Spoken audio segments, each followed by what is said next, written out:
ಸೊಪ್ಪಿನ ಬೋಂಡ ಮಾಡೋದು ಹೇಗೆ ಅಂತ ತೋರಿಸ್ತೀನಿ. ಅದಕ್ಕೆ ಏನೇನು ಐಟಮ್ಸ್ ಬೇಕು ಅಂದರೆ ಸಣ್ಣಗೆ ಹಚ್ಚಿರೋ ಈರುಳ್ಳಿ, ಒಂದು 5 ಹಸಿಮೆಣ್ಸಿನ್ಕಾಯಿ, ಸಬ್ಬಕ್ಕಿ ಸೊಪ್ಪು, ಪುದೀನ ಸೊಪ್ಪು, ಕೊತ್ತಂಬರಿ ಸೊಪ್ಪು, ಕಡಲೆ ಹಸಿಟ್ಟು 1 ಬೌಲು, ಅಕ್ಕಿ ಹಸಿಟ್ಟು 2 ಸ್ಪೂನು, ರುಚಿಗೆ ತಕ್ಕಷ್ಟು ಉಪ್ಪು, ಬೇಕಾದರೆ ಸೋಡಾ ಹಾಕ್ಕೊಳ್ಳಿ.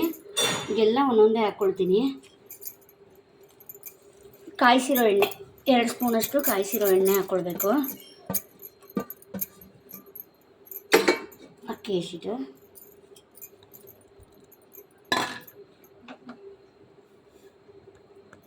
ಉಪ್ಪು, ಅಕ್ಕಿ ಹಸಿಟ್ಟು, ಚಿಟಿಕೆ ಸೋಡಾ ಹಾಕ್ಕೊಳ್ತಾ ಇದ್ದೀನಿ. ಕಾಯಿಸಿರೋ ಎಣ್ಣೆ ಹಾಕಿದ ತಕ್ಷಣ ಕೈ ಹಂಗೆ ಇಟ್ಬಿಡ್ಬೇಡಿ.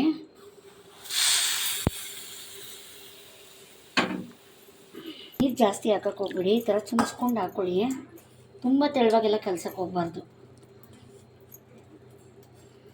ನೋಡಿ ಇವಾಗ ಕಲಸಿಟ್ಟಿದ್ದು ಯಾವ ರೀತಿ ಆಗಿದೆ ಅಂತ. ಇನ್ನೊಂದು ಸಲ ಕಲಿಸ್ಕೊಂಡು ಎಣ್ಣೆ ಕಾಯಕ್ಕೆ ಇಟ್ಕೊಂಡಿದ್ದೀನಿ.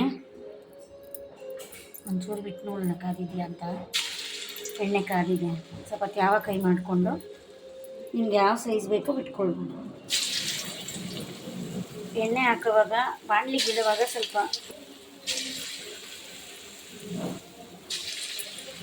ಸಿಮ್ಮಲ್ಲೇ ಇಟ್ಕೊಂಡು ಮಾಡ್ಕೊಳ್ಳಿ. ಅವಾಗ ಒಳಗಡೆ ಎಲ್ಲ ಚೆನ್ನಾಗಿ ಬೇಯುತ್ತೆ ನೀಟಾಗಿ.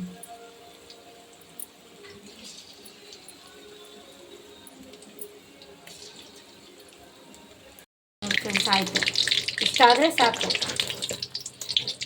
ಮಳೆ ಬರ್ತಿದ್ದಾಗ ಸಾಯಂಕಾಲದ ಹೊತ್ತೇನೋ ತಿನ್ನಬೇಕು ಅನ್ನಿಸ್ದಾಗ ದಿಢೀರಾಗಿ ಅರ್ಜೆಂಟಾಗಿ ಮಾಡ್ಕೊಳ್ಬೋದು.